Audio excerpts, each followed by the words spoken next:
प्यारे विद्यार्थियों, math channel पे आपका स्वागत है। आज हम चैप्टर 7 की एक्सरसाइज 7.1 शुरू करेंगे।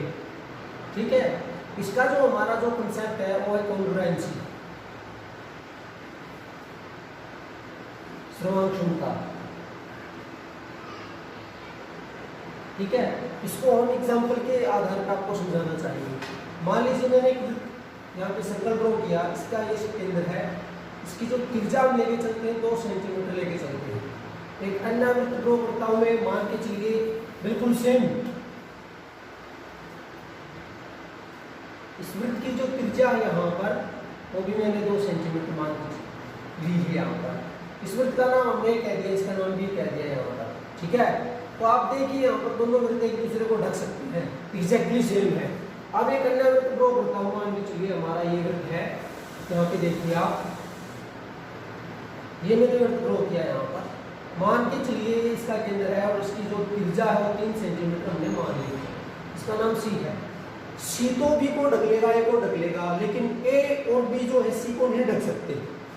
तो हम यहाँ पे ये कह सकते हैं कि ए बी तो जो है ये सर्वांगक्षम है,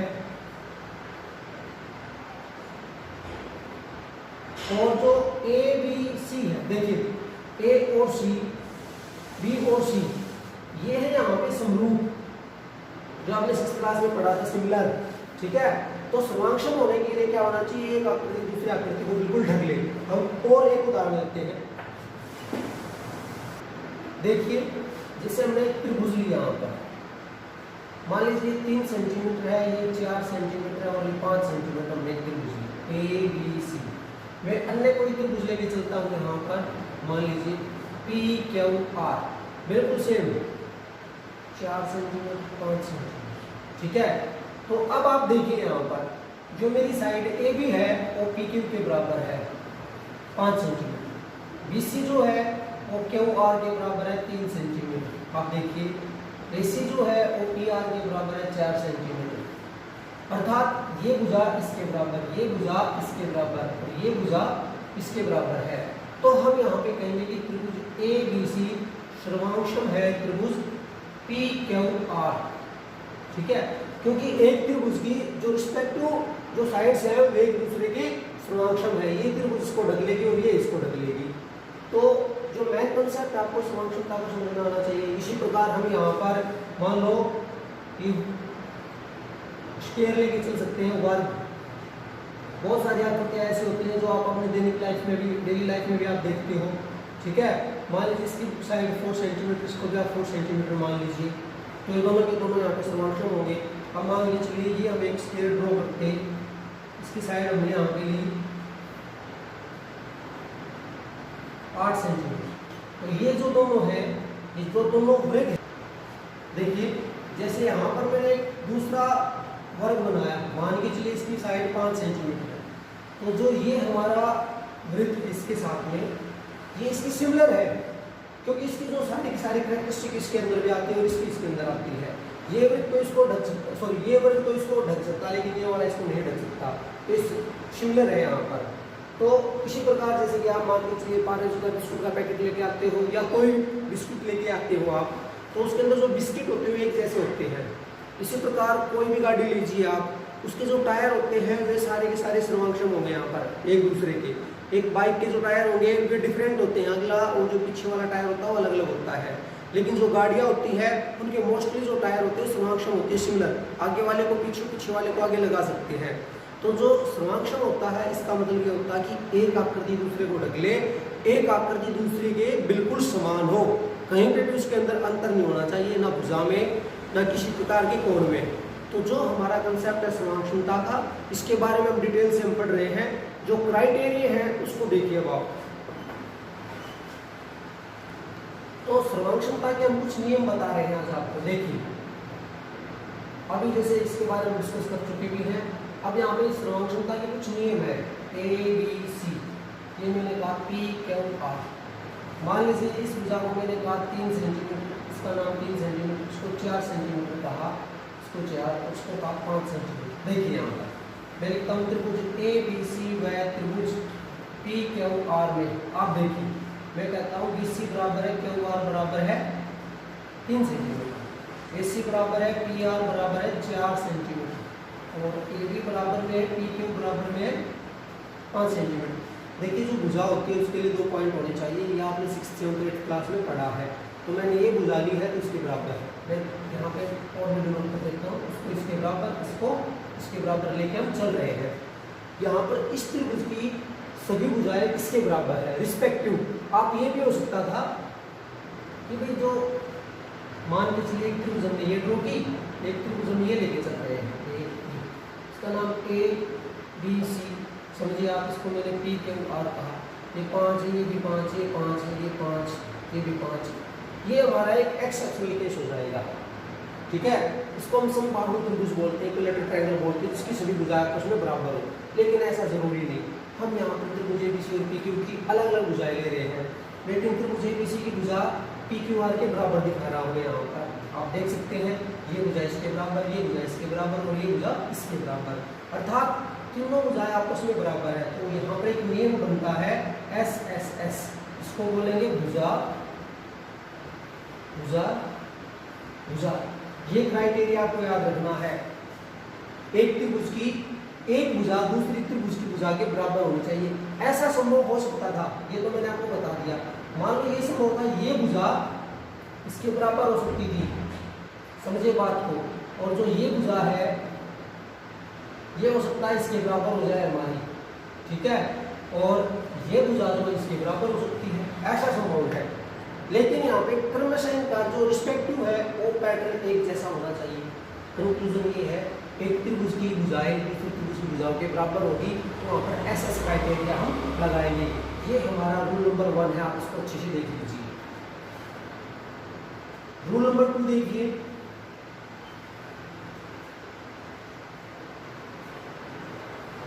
ABC PQR, देखिए आता मैंने कहा BC QR के बराबर, कोई भी नाम हो सकता है यहाँ पे, त्रिभुज ABC है त्रिभुज PQR में, मेजरमेंट आप इसको 4 मान लीजिए। मैंने कहा BC बराबर है QR, ये है 4 सेंटीमीटर, मैंने कहा AC बराबर है PQ, इसको हमने 5 सेंटीमीटर ले लिया।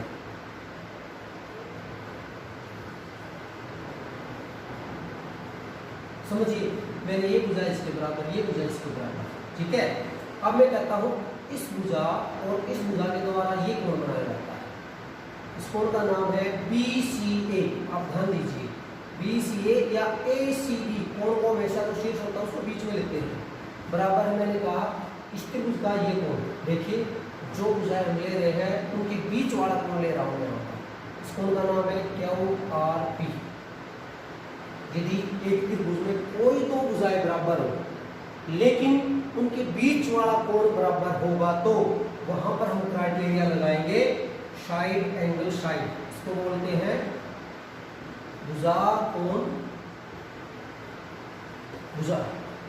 अब मान के चलिए, ये बात आपको समझ में आना चाहिए, ये भुजा इसके बराबर, ये भुजा इसके, तो बीच वाला कोण बीच के बराबर होगा तो ये क्राइटेरिया लगेगा। ऐसा नहीं होता, देखिए मान लो ये पहली बात, ये दूसरी बात तो ठीक है, हम ये कोण लें, ये संभव नहीं होगा इस कोण के बराबर, मैं कह देता कोण A बराबर कोण P, तो ये संभव नहीं होगा, ऐसा कोई रूल नहीं होता। SSE, ठीक है, होता है साइड एंगल साइड। जैसे कि इसमें A बीच में आया है, भुजा कोई भी हो सकती थी, मान के चलिए ये भुजा हमारी ये तीसरे वाली इसके बराबर होती है, और ये कोण ये भुजा इसके बराबर, तो ये कोण इसके बराबर होगा। आप अच्छे समझिए, तो मैं कह देता B बराबर है क्यों, तो ये रूल एप्लीकेबल है, यहाँ पर लगा सकते हैं। इसी प्रकार ये को भुजा और ये भुजा इसके भुजा के बराबर है, तो ये कोण हमारा इसके बराबर होना चाहिए। जब जोड़ सी दो भुजाएं बराबर है तो उनके बीच का कोण बराबर होगा तो ये रूल लगेगा, ये कोई रूल नहीं होता। ये हमारा रूल नंबर 2। अगला देखिए आप,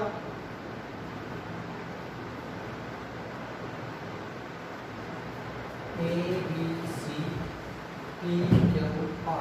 ठीक है। देखिए मैं कहता हूँ ये कोण इस कोण के बराबर है और ये कोण जो है हमारा इस कोण के बराबर है। देखिए यहाँ पर हम कोणों के बारे में बात करेंगे, समझिए आप बात को। त्रिभुज ABC व त्रिभुज PQR में आप देखिए, मैंने कहा कोण A तो कोण P के बराबर, कोण B बराबर है कोण Q। अब आप देखिए ये दोनों कोण जो है इस भुजा पर बने हुए हैं ए बी के ऊपर, तो यहाँ पर ए बी बराबर है बी के ऊपर, तो हम यहाँ पे क्राइटेरिया लगाएंगे एंगल साइड एंगल। जब दो कोण त्रिभुज के एक कॉमन साइड पे बने हुए हो तो ये क्राइटेरिया लगाते हैं। ठीक है, आप इसको अच्छे से देख लीजिए। हो सकता था ये कोण मेरा एक इस 2 के बराबर होता, और ये जो 3 है ये 4 के बराबर हो सकता था, तो मैं कहता देखो कोण 1 तो 2 के बराबर, ठीक है, कोण 3 4 के बराबर है। तो देखिए कोण 1 जो बना है 3 बना है, ये भुजा AC पर बना है, तो यहाँ पर PR के बराबर होगा, तो ये टेबल है। अब एक बात और आती है, देखिए पहले आप इस रूल को अच्छे से देख लिए, फोर्थ रूल को बता रहा हूँ, उसके बाद में एक्सरसाइज शुरू करेंगे हम। ये कुछ सिलेक्टेड क्राइटेरिया है। अब मान के चलो, देखिए आप मैंने कहा कोण 1 बराबर है कोण 2 के, और कोण 3 बराबर है कोण 4 के। अब देखिए बात को समझना थोड़ा सा, 1 2 के बराबर, 3 4 के बराबर। अब मैं कह देता कि भुजा जो BC है वो QR के बराबर। देखिए 1 3 तो AC के बने हैं, और मैंने भुजा ली है BC, 2 4 जो बना है मेरा यहाँ पर PR का, और मेरी साइड QR का है यहाँ पर, तो यहाँ पर क्राइटेरिया बनता एंगल एंगल साइड। ये भी एक रूल होता है हमारा, ये फोर्थ रूल है जिसको हम ज़्यादातर यूज करते हैं। ठीक है, सॉरी फिफ्थ रूल बनता है हमारा। ठीक है, एक बार आप चेक करिएगा। तो ये जो रूल बनता है हमारा एंगल एंगल साइड, ठीक है, इसके लिए कोई भी दो कोण बराबर हो और एक भुजा बराबर हो, इसमें और इसमें ध्यान रहे आपको, इसमें जो आती है इसमें और इसमें ये फर्क है, इसमें साइड जो बीच वाली है और इसमें साइड कोई सी भी हो सकती है। तो आपको एंगल साइड एंगल और AAS में फर्क महसूस होना चाहिए। अब आप एक्सरसाइज को देखिए। एक्सरसाइज 7.1 का एक चतुर्भुज दे रखा है जिसमें AC जो है AD के बराबर है, और जो भुजा AB है वो कोण A को बाइसेक्ट करती है। बाइसेक्ट का मतलब दो बराबर भागों में काटती है। हमें सिद्ध करना है कि त्रिभुज ABC समांतर है त्रिभुज ABD। देखिए हल यहाँ पर ये हमें शो करना है, सिद्ध करना है, इसको हम हिंदी में बोलते हैं सिद्ध करना है। ठीक है, दिया है आपको AC बराबर है AD, व AB कोण A को समद्विभाजित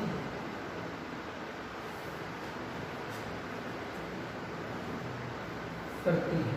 ठीक, AB जो है कोण A को समद्विभाजित करता है, ये लिखिए, मतलब कोण 1 कोण 2 के बराबर, अर्थात कोण 1 बराबर कोण 2 के बराबर। हल देखिए, जो त्रिभुज में समांतर सिद्ध करते हैं उसी को लेके चलते हैं। त्रिभुज ABC व त्रिभुज ABD में देखिए अच्छे से हम लिखते हैं भाई AC बराबर है AD, रीजन लिखिए यहाँ पर दिया है, गिवन है। हम लिखते हैं AB बराबर है AB, दोनों में कॉमन। उसके बाद कोण 1 बराबर है कोण 2, ये भी दिया हुआ है। अब आप देखिए ये साइड इसके बराबर, ये साइड दोनों में आई और ये कोण बीच का हो गया, तो यहाँ पर क्राइटेरिया लगता है साइड एंगल साइड। दोबारा आप कह सकते हैं रेक्टेंगल ABC सर्वांशम है त्रिभुज ADB। ये क्वेश्चन नंबर हमारा 1। क्वेश्चन नंबर 2 देखिए, चतुर्भुज ABCD में, ठीक है, दिया है आपको AD बराबर है BC और कोण DAB बराबर है कोण CDA। हमें सिद्ध करना है पहला पार्ट, त्रिभुज ABD सर्वांशम है त्रिभुज BAC। दूसरा पार्ट BD बराबर है AC, और तीसरा पार्ट एंगल ABD बराबर है BAC। देखिए आप हम इसका हल लिखते हैं, त्रिभुज ABD ये हमारा त्रिभुज, आप अच्छे से देखिए, इसको मैंने डार्क कर दिया। और त्रिभुज BAC एक त्रिभुज हमारी ये बनती है, ये वाली आप समझिए, इसको अलग से दिखा दिया मैंने, एक त्रिभुज ये बनती है। ठीक है, तो देखिए हम त्रिभुज ABD व त्रिभुज BAC, आप अच्छे से देखिए, ABD और ए बी सी में। तो देखिए मैं सबसे पहले लिखता हूँ जो भुजा दोनों में आएगी, ए बी बराबर ए बी कॉमन इसको बोलते हैं। दूसरा ए डी बराबर है बी सी, ये गीत दिया हुआ है क्वेश्चन में दे रखा है। और डी ए बी, देखो डी ए बी ये एंगल बराबर है सी ए बी, सी बी ये भी गिवन है। अब आप देखिए यहाँ पर एक एंगल हो गया और दो भुजाएं होगी। देखिए इस साइड और ये साइड हुई तो बीच का कोण ये बनता है, जब हमने ये साइड और ये साइड हुई तो एंगल ये बनता है। तो आप देखिए इसलिए साइड एंगल साइड से समरूपता से हम कह सकते, सॉरी सर्वांक्षता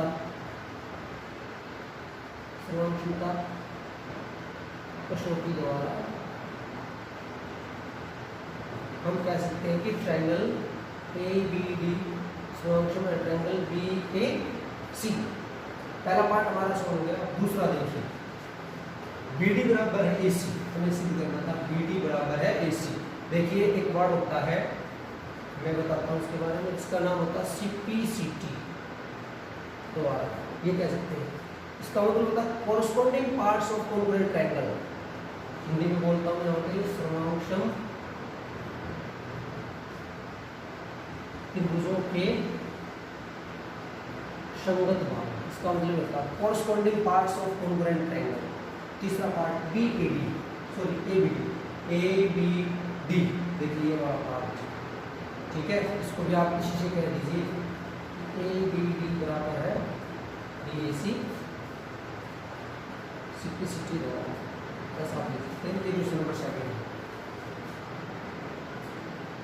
क्वेश्चन नंबर 3 देखिए, ये आपको दे रखी है, ये यहाँ पर दे रखा है और जो DA जो लंब है और BC के बराबर दे रखा है। आपको सिद्ध करना है जो CD है ये वाली लाइन AB को बाइसेक्ट करती है, अर्थात हमें सिद्ध करना है BO बराबर है AO, ये हल करना है। देखिए काफी सिंपल क्वेश्चन है।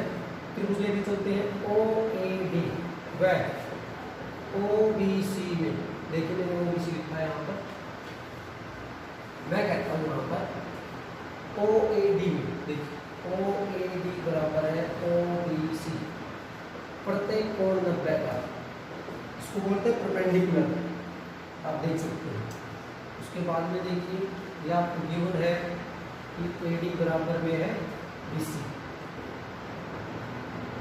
ये दिया हुआ है, ठीक है। हमने इसको यूज किया, इसको यूज किया। उसके बाद में देखिए हम इस कोण के बारे में कह सकते हैं कि नंबर का एक कर दो, मैं कह सकता हूँ कोण एक बराबर कोण 2, ठीक है। ये बनते हैं हमारे वर्टिकली अपोजिट एंगल, शीर्षाभिमुख कोण। इसके बारे में आप शिक्षक में पढ़ चुके हैं। तो देखिए हमारे दो कोण हो गए, एक भुजा हो गया, तो आप लिखिए इसलिए AAS द्वारा त्रिभुज OAD सर्वांक्षम है त्रिभुज OBC, ठीक है। ये सर्वांक्षम हो गई हमारी, तो हम CPCT से कह सकते हैं कि भाई OA बराबर है OB, यही आपको सिद्ध करना था। अर्थात CD AB को समद्विभाजित करती है। That's all. तो स्टूडेंट्स आज के लिए इतना ही काफी, बाकी जो क्वेश्चन नेक्स्ट वीडियो में देखिए। Thank you.